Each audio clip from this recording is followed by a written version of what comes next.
हुकूमत का बयानिया ये है कि पेट्रोल महंगा खरीद कर हम सस्ता नहीं बेच सकते। अहम पॉइंट ये है कि हुकूमत महंगा खरीद के सस्ता नहीं दे रही है, हुकूमत सस्ता खरीद के महंगा दे रही है। बड़े बड़े जय्यद साफियों ने कहा कि जी प्रोजेक्ट इमरान खान खत्म हो गया, प्रोजेक्ट ये हो गया। तो भाई अगर प्रोजेक्ट इस तरह बनते हैं तो फिर ये 4 सालों से कोई प्रोजेक्ट क्यों नहीं बन सका? कि आप अवाम के शऊर की ऐसे तौहीन नहीं कर सकते कि महंगाई अल्लाह की नेमत होती है, क्योंकि जब महंगाई होती है तो फिर घर का हर फर्द काम करता है।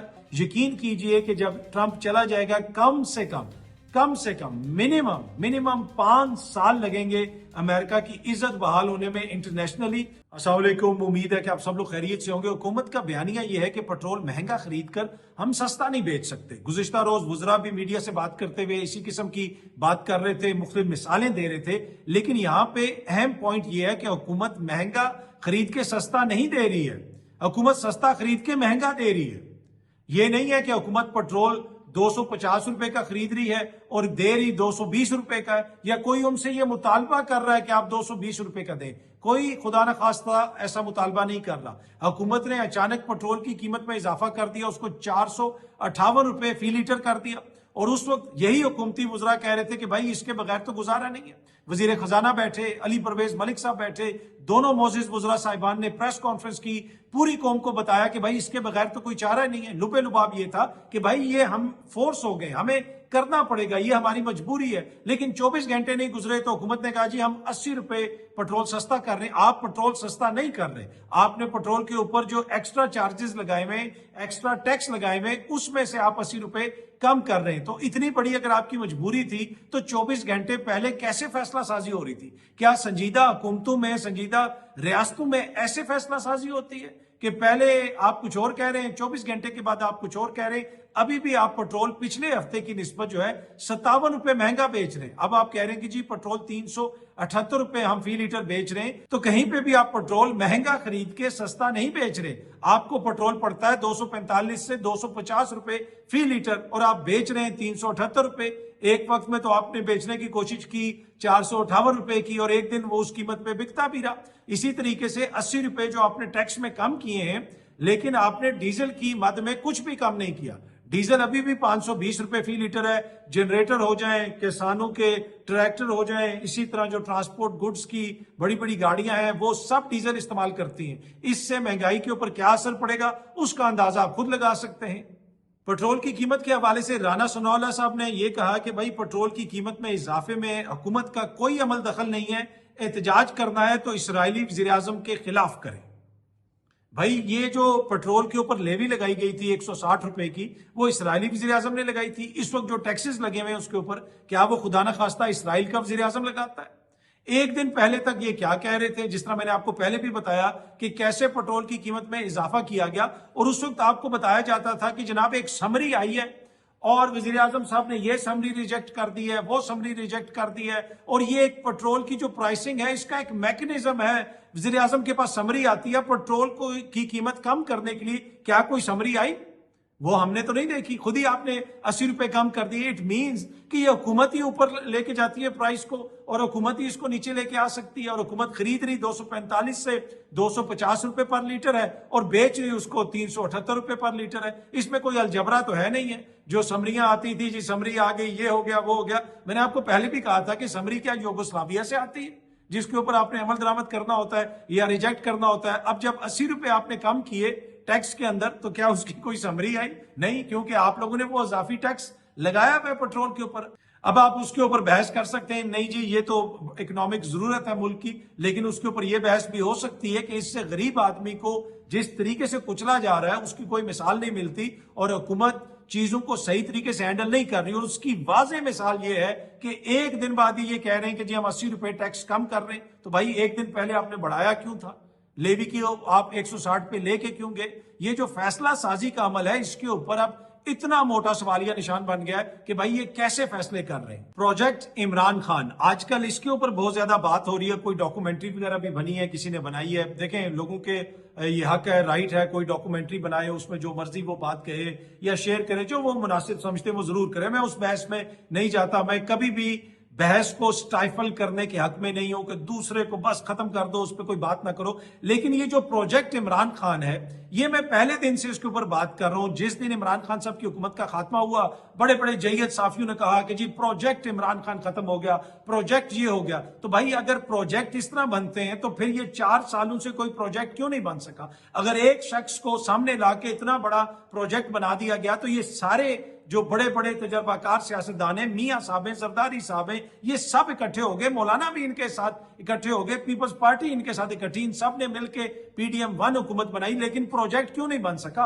अगर किसी के कहने से प्रोजेक्ट बनता है, अगर कोई और कुव्वत है वो सियासतदानों को मकबूल करती है, तो अब आप कर लें, क्यों नहीं हो सक रहा? देखें, ऐसे प्रोजेक्ट नहीं होता। यकीनन देखें, पाकिस्तान के कुछ हालात ऐसे हैं कि वहां पे कुछ चीजें ऐसी होती हैं जिनको आप इग्नोर नहीं कर सकते। सम टाइम कुछ सियासी सपोर्ट सर्टन क्वार्टर से एक सियासी जमात को होती है, कभी दूसरी सियासी जमात को होती है, लेकिन आप किसी भी लीडर को मकबूल नहीं कर सकते। ये जो कुव्वतें होती हैं जिनको अक्सर कहा जाता है कि जी वहां पे प्रोजेक्ट बन गया, वहां पे प्रोजेक्ट बन गया, ये जो लीडर होते हैं उनकी पॉपुलैरिटी को देख के चलती हैं। ये जो पॉपुलैरिटी है ये उसके ऊपर राइड करती है। ये सारी जितनी भी चीजें हैं, ये नहीं हो सकता कि एक बंदे को आप जमीन से उठाएंगे और उसको आप पॉपुलर कर देंगे, ऐसा नहीं होता। ये जो भी लोग कहते हैं कि जी प्रोजेक्ट इमरान खान, इससे भोंडी चीज ही कोई नहीं है, इससे भोंडी कोई चीज ही नहीं है। आप 1995-96 के इमरान खान के खिताबात सुन लें, उसकी बातें सुन लें, वो आज भी वही बातें कर रहा है। हाँ, बीच में उनको एस्टेब्लिशमेंट की मदद हासिल हुई, एस्टेब्लिशमेंट ने उनको समझा कि ये दूसरों के मुकाबले में बेहतर हैं, उनको शायद सामने लाने की कोशिश भी की गई हो। लेकिन ये कहना कि इमरान खान किसी और का प्रोजेक्ट है, भाई अगर इतने ही कोई बेहतरीन प्रोजेक्ट इस मुल्क में बनते हैं तो फिर बना लें नया प्रोजेक्ट। इतना आपने आइन में भी तब्दीली कर दी, आपने इस मुल्क के अंदर एक बड़ी आईनी अदालत बना दी, सुप्रीम कोर्ट से भी बड़ी अदालत खड़ी कर दी, भुट्टो के सियासी जानशीन, जियाउल हक के सियासी वारिस इकट्ठे हो गए, लेकिन प्रोजेक्ट नहीं बन सका। ये सारे इकट्ठे हो गए, MQM भी आ गई, मौलाना साहब भी PDM 1 की हुकूमत में आके बैठ के, जितने इनके इख्तलाफात थे सब खत्म हो गए, सब ने मिल के भी कोशिश कर ली, लेकिन प्रोजेक्ट जो है वो काउंटर नहीं हो सका। तो प्रोजेक्ट की बात नहीं होती, बात यह है कि जिसको अवाम की सपोर्ट हासिल होती है, फिर जो आगे पीछे कूदते हैं वो भी उस सपोर्ट के ऊपर राइड करने की कोशिश करती हैं। खान साहब जेन्युइनली एक पॉपुलर लीडर हैं, 2013 में भी वो पॉपुलर थे। उसकी वजह क्या थी? जिस तरीके से हुकूमतें चलाई जा रही थी, जो कुछ हो रहा था, लोग एक तरह से बदजन थे, एक तीसरी कुव्वत को लोग जो है लाना चाहते थे। और ये भी एक दुनिया की अगर आप सियासत के ऊपर नजर दौड़ाएं तो कहीं पे भी ऐसा नहीं होता कि 2 पार्टी निजाम हो और एक नई पार्टी सामने आ जाए। जिस तरीके से पाकिस्तान तहरीके इंसाफ का राइज हुआ है उसकी कोई नजीर नहीं मिलती, लेकिन जिस तरीके से भुट्टो और जियाउल हक के वारसों ने पाकिस्तान को और पाकिस्तानी आवाम को मायूस किया, उसकी भी कोई नजीर नहीं मिलती। इसी वजह से तीसरी कुव्वत को सामने आने का मौका मिला। आप देख लें, मुशर्रफ साहब सदर थे, इन सब ने मिलकर हुकूमत बनाई, मुशर्रफ साहब से इन्होंने हलफ भी लिए।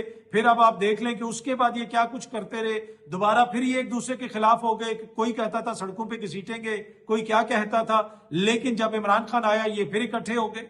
लेकिन उसके बावजूद ये पॉपुलैरिटी में मुकाबला नहीं कर सक रहे।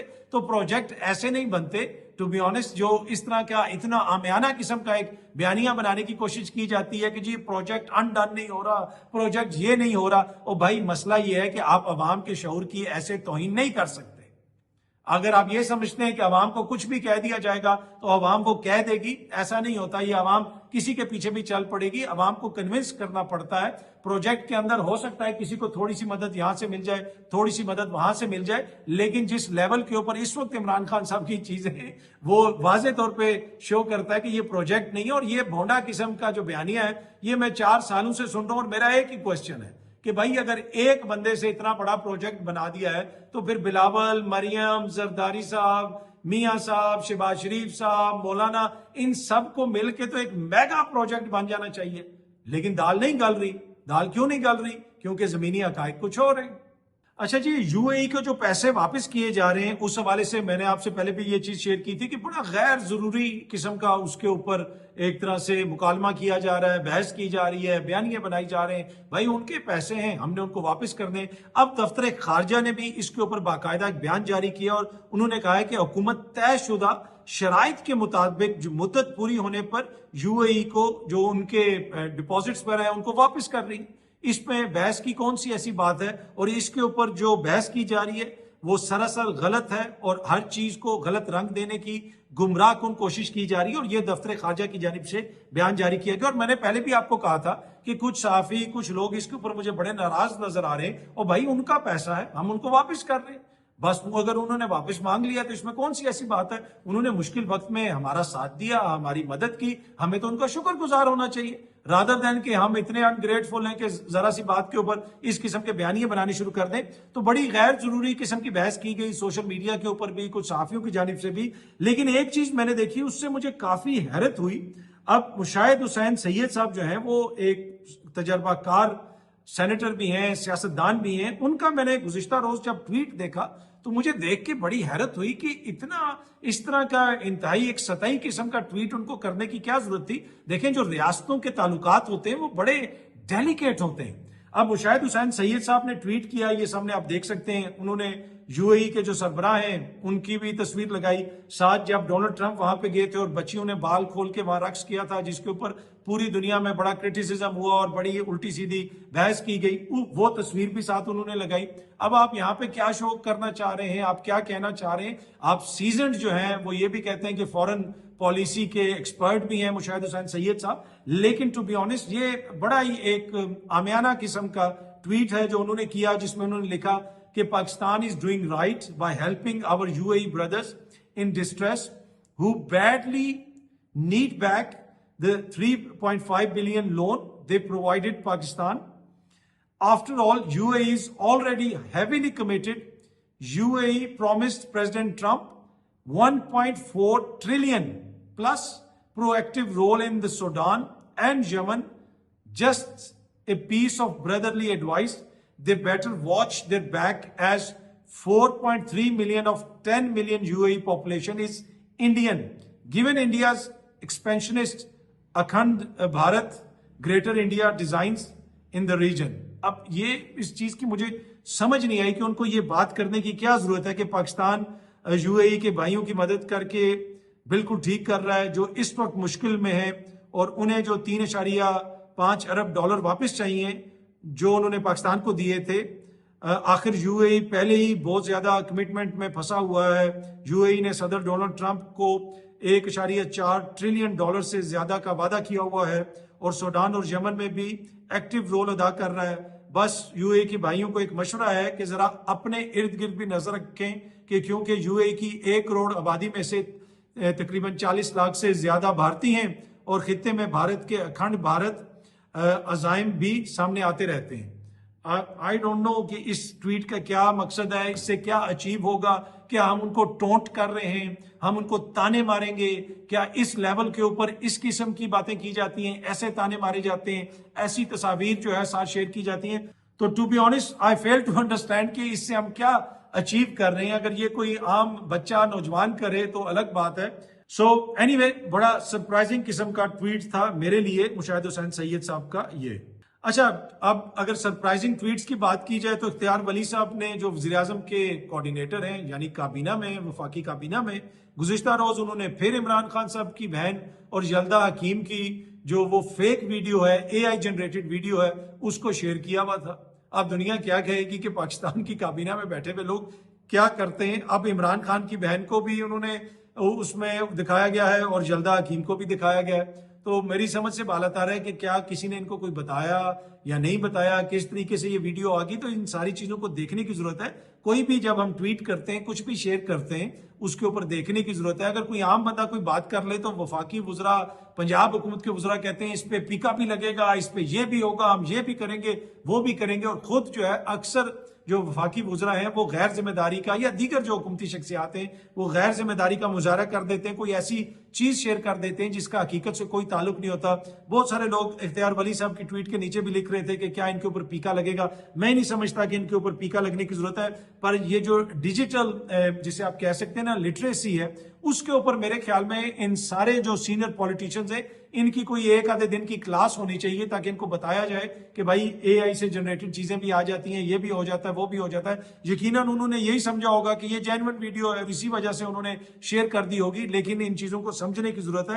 اور ڈیجیٹل لٹریسی جو آج کل کے دور میں اس کی بڑی اہمیت بھی ہے اور اس کی بڑی امپورٹنس بھی ہے, تو ڈیجیٹلی لٹریٹ کیا جائے جتنے بھی سینئر شخصیات ہیں, تاکہ اس قسم کی چیزیں نہ شیئر کی جائیں. اچھا جی, اگر اللہ تعالیٰ کی نعمتوں کی بات کریں تو کوئی انکار نہیں کر سکتا, اتنی نعمتیں ہیں کہ تمام نعمتوں کا تو ہمیں پتہ بھی نہیں ہے. لیکن اب جاوید چودھری صاحب نے ایک اور نئی نعمت کے حوالے سے بتایا ہے کہ مہنگائی اللہ کی نعمت ہوتی ہے, کیونکہ جب مہنگائی ہوتی ہے تو پھر گھر کا ہر فرد کام کرتا ہے اور سب ایکٹیو ہو جاتے ہیں. پہلے صرف ایک فرد کام کرتا تھا, اب اور سب کھاتے تھے. تو جاوید چودھری صاحب کہہ رہے ہیں کہ یہ جو مہنگائی ہوگی یہ ایک طرح سے اللہ تعالیٰ کی نعمت ہے, اور اس کی وجہ سے لوگ باہر نکلیں گے, زیادہ لوگ کام کریں گے تو ملک کی اکانومی بھی آگے چلے گی. پر میں تھوڑا سا اس سے ڈس ایگری کرتا ہوں. اس چیز سے تو میں ضرور ایگری کرتا ہوں کہ سب کو محنت کرنی چاہیے. یہ نہیں ہو سکتا کہ ایک بندہ کام کرے اور باقی سارے بیٹھ کے کھائیں, جس طرح پاکستان میں کلچر رہا ہے. سب کو محنت کرنے کی ضرورت ہے, لیکن مہنگائی یقین کیجئے کسی صورت میں بھی نعمت نہیں ہوتی. مہنگائی سے بڑے مسائل پیدا ہوتے ہیں, اکانومی کے اندر مسائل پیدا ہوتے ہیں. پاکستان کے اندر اکثر کہا جاتا ہے کہ بھائی یہ مسئلہ ہے وہ مسئلہ ہے. اصل ایشو یہاں پہ یہ ہے کہ پاکستان کے اندر روزگار کی کمی ہے. پیسہ آپ جنریٹ نہیں کر سکتے. کہتے ہیں جی ہم نے ٹیکس اتنا جنریٹ کرنا ہے, یہ چیز اتنی جنریٹ کرنی ہے, مہنگائی اتنی زیادہ ہے. لیکن دوسری طرف اگر آپ یہ دیکھیں کہ لوگوں کے پاس پیسے کمانے کے مواقع کتنے ہیں, وہ پھر آپ کے سامنے ہے. دنیا میں کہیں پہ بھی مہنگائی کو نعمت نہیں کہا جاتا, یہ زحمت ہی ہوتی ہے اکانومی کے لیے. لیکن سب کو محنت کرنی چاہیے اور محنت سے کام کرنا چاہیے, اس میں کوئی دو رائے نہیں. یقیناً جی بڑی محنت سے سکھر سے ملتان جو موٹر وے ہے اس پہ کیمرے لگائے گئے ہوں گے, لیکن اب میڈیا رپورٹ کر رہا ہے کہ سندھ میں سکھر ملتان موٹر وے پر 200 کلومیٹر تک لگے جدید کیمرے چوری کر لیے گئے. کیمرے بھی اتار لیے, ان کے اوپر لگی ہوئی جو سولر پلیٹس تھیں وہ بھی اتار لی گئی ہیں, وہ ڈاکو اتار کے لے گئے. یہ حالت ہے جناب سندھ کی, جس میں جناب 60 کی 70 کی دہائی سے پیپلز پارٹی کے دوست بیٹھے ہوئے ہیں اور جمہوریت مضبوط ہے, لیکن جو ہے کیمرے موٹر وے سے اتار کے لوگ لے جاتے ہیں. اور ابھی بھی حالت یہ ہے کہ کوئی بھی بندہ اگر بائی روڈ سفر کر رہا ہو تو وہ یہ کہتے ہیں کہ سندھ کا سفر آپ بس دن میں کر لیں, شام کو سفر نہیں کرنا. اس سے آپ اندازہ لگا سکتے ہیں کہ وہاں پہ حکومت کی کتنی عملداری ہے. ویسے وہ جو ہم پہلے یو اے کی بات کر رہے تھے, ہمارے سارے حکمرانوں کے وہاں پہ گھر وغیرہ بھی ہیں, ان کے بچے وغیرہ بھی ہیں. کل ہی میں دیکھ رہا تھا کہ دبئی میڈیا آفس نے تفصیلات شیئر کی ہوئی تھی کہ کتنا جو ہیومینٹیرین سامان ہے, ایڈ ہے, وہ غزہ بھیجی گئی یو اے کی جانب سے. یو اے کافی مدد کرتا ہے. تو اس ٹویٹ کے اوپر بختاور بھٹو زرداری صاحبہ جو ہیں, زرداری صاحب کی صاحبزادی, وہ بھی یو اے میں رہتی ہیں, انہوں نے بھی اوپر کوٹ ٹویٹ کیا ہوا ہے کہ U A are the biggest contributors to humanitarian aid to Gaza. تو وہ یہ بتا رہی ہیں کہ جناب غزہ کی بڑی مدد کی جاتی ہے یو اے کی جانب سے. تو یہ ہمارے حکمران جو ہیں یہ یو اے میں رہتے ہیں, اور ادھر ان کی جائیدادیں بھی ہیں, ادھر ان کے فلیٹس بھی ہیں, ادھر ان کی دیگر جو چیزیں ہیں وہ بھی ہیں. اور کافی عرصے سے یہ خبریں تو آتی رہی ہیں کہ پاکستان سے بہت سارا پیسہ جو نکلتا ہے وہ جا کے یو اے میں انویسٹ ہوتا ہے, لوگ جا کے وہاں پہ جائیدادیں خریدتے ہیں, پراپرٹیز میں انویسٹ کرتے ہیں, اس میں مختلف لوگوں کے نام آتے رہے. پر اینی وے میں خبر تو آپ کو غزہ کے حوالے سے دینا چاہتا تھا, کیونکہ بختاور بھٹو زرداری صاحبہ نے یہ بتایا کہ غزہ کے مسلمانوں کی یو اے بہت زیادہ مدد کرتا ہے اور بگیسٹ کنٹریبیوٹر ہے وہاں پہ جو امداد بھیجی جاتی ہے.